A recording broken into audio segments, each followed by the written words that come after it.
Hey everybody, it's me, Steve Schnee, the CD Junkie. On this episode of CD Junkie, I'm going to be ranking the Split Enz studio albums. But before I do, let me just tell you real quick that I caught on to Split Enz sort of mid-career. So of course my tastes are going to be slanted towards sort of that middle period because that's when I really got into them. It was after their early recordings, but right before they hit big with the album True Colors. I'm sure that if I got into the band in 1975 with their debut album, my ranking would be completely different. But let's get started here. Now, remember, I love all of these albums, and choosing them is similar to like, choosing who is your favorite child. But, sometimes, you want to put them in some kind of order in order to shake things up a bit in the household. So we're going to start with number 10, and that is going to be Conflicting Emotions. The album came out in 1983. This was the follow-up to the hugely successful Time and Tide album, but it also came out after Tim Finn had a big, massive career with his first solo album, Escapade.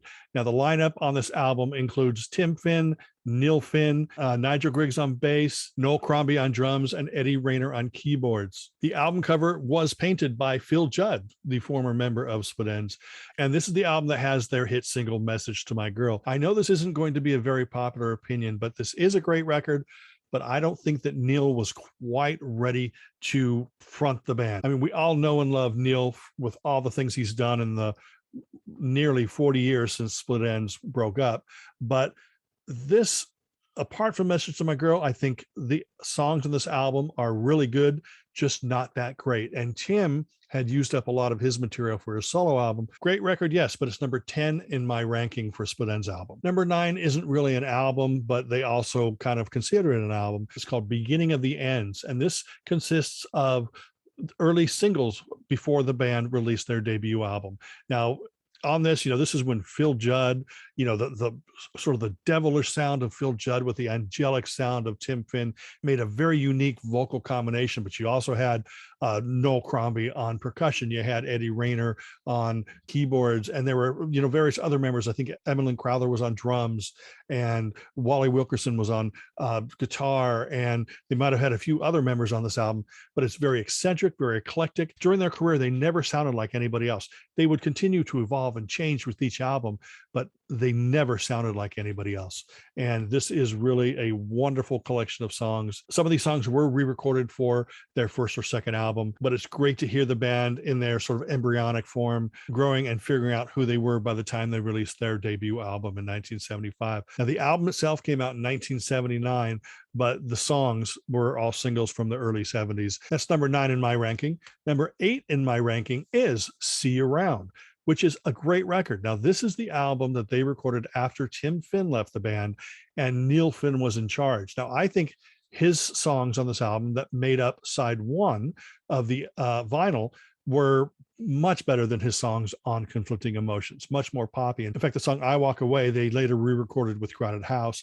There's also other great songs like Years Go By and One Mouth Is Fed.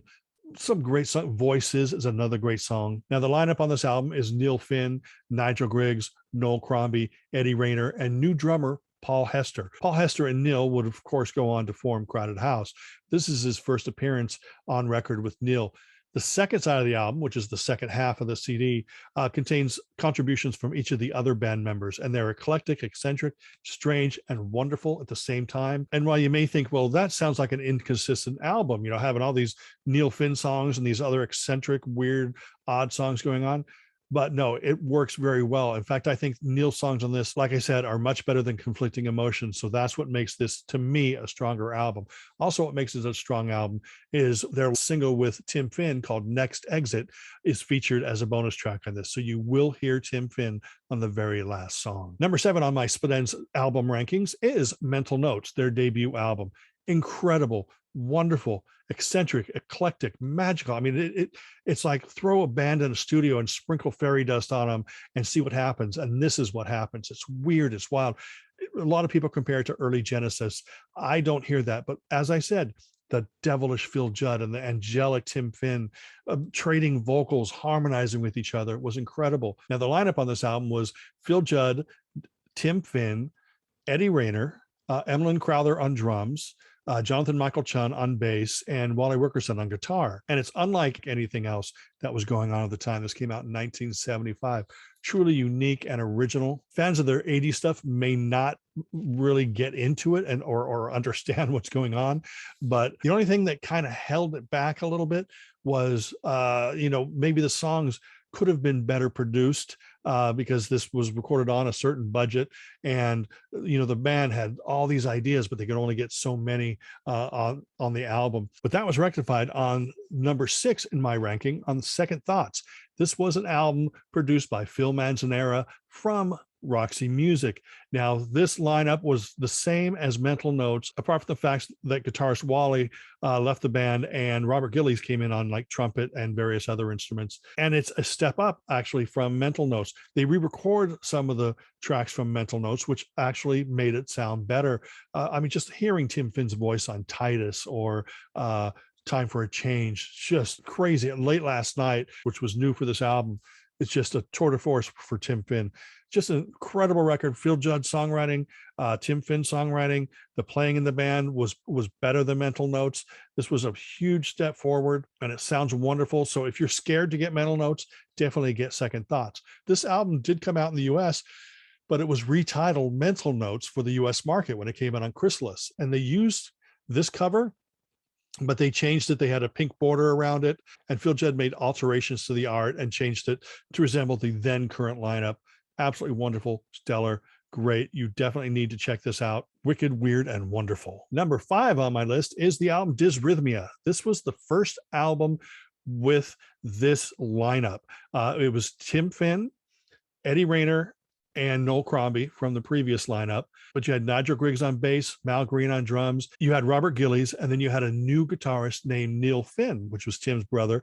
And of course, he became such a big part of the band later on. He does not sing any lead vocals here or write any of the songs, but you can definitely hear him.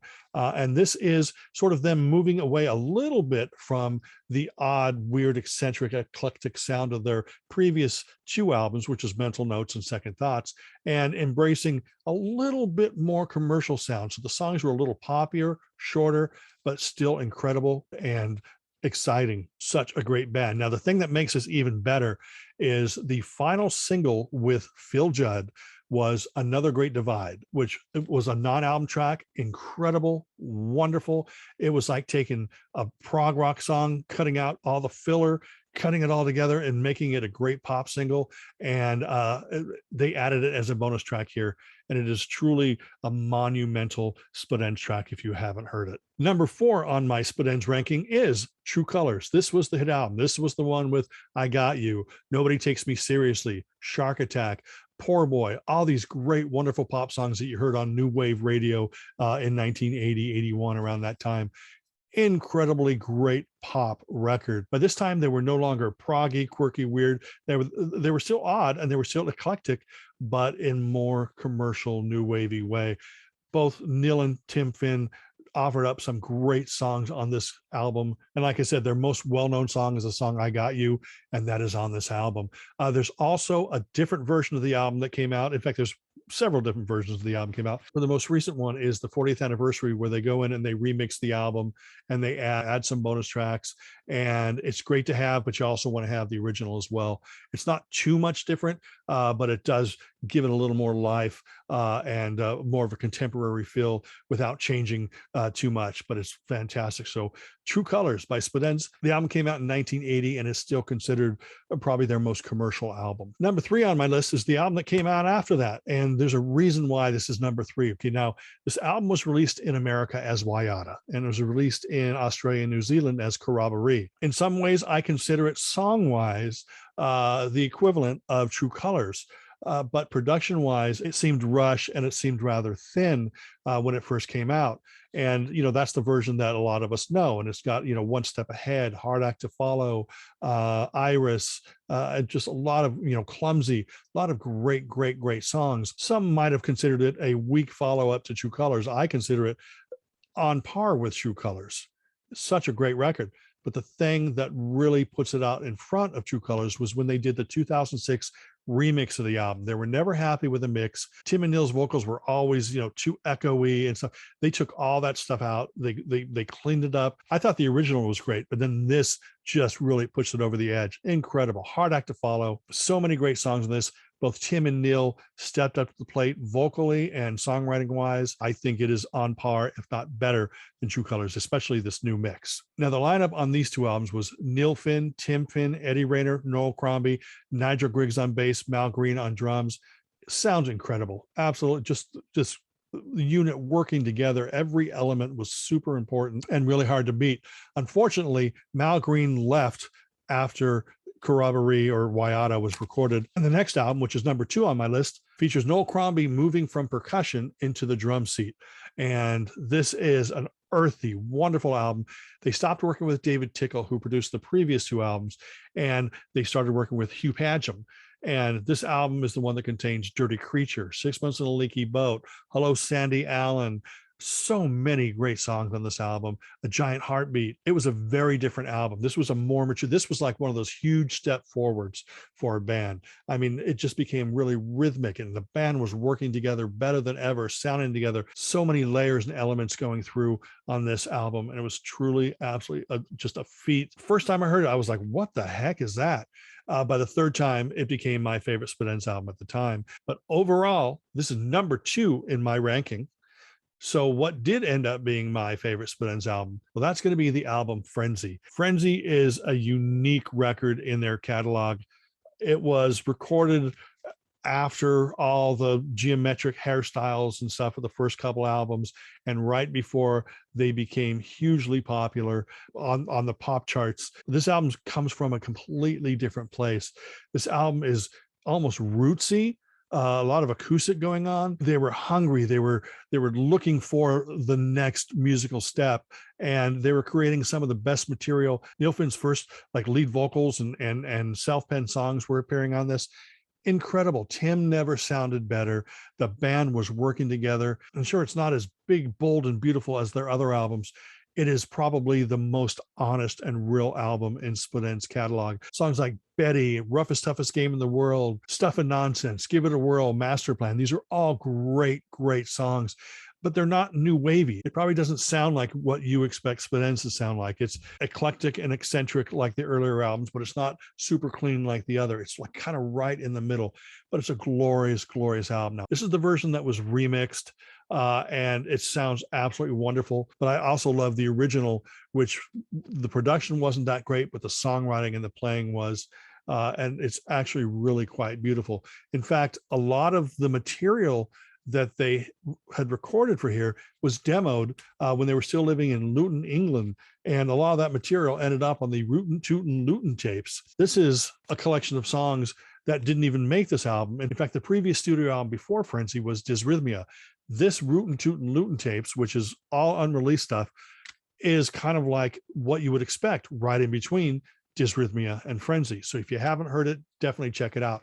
The reason why I also bring this up is it has a bonus disc featuring a lot of the original demos and original versions of songs that made Frenzy. I hope that wasn't confusing. Anyway, that is it. That's my ranking. Frenzy is my favorite Split Enz album of all time. If you can't afford to delve into the entire Split Enz catalog, you can maybe try something like this, which was Spellbound, 2 CD collection, spans their entire career. Now, there is a US compilation called History Never Repeats, which basically just covers the A&M, the hit new wave years. But if you want something more career encompassing and featuring some rarities, you might want to check out Spellbound. Anyway, that is it. Thank you for spending time with me for a little while. Remember to like, comment, share, subscribe, ring that bell for future notifications. Remember to leave a comment below. And until the next time, remember me. I'm Steve Schnee, the CD Junkie.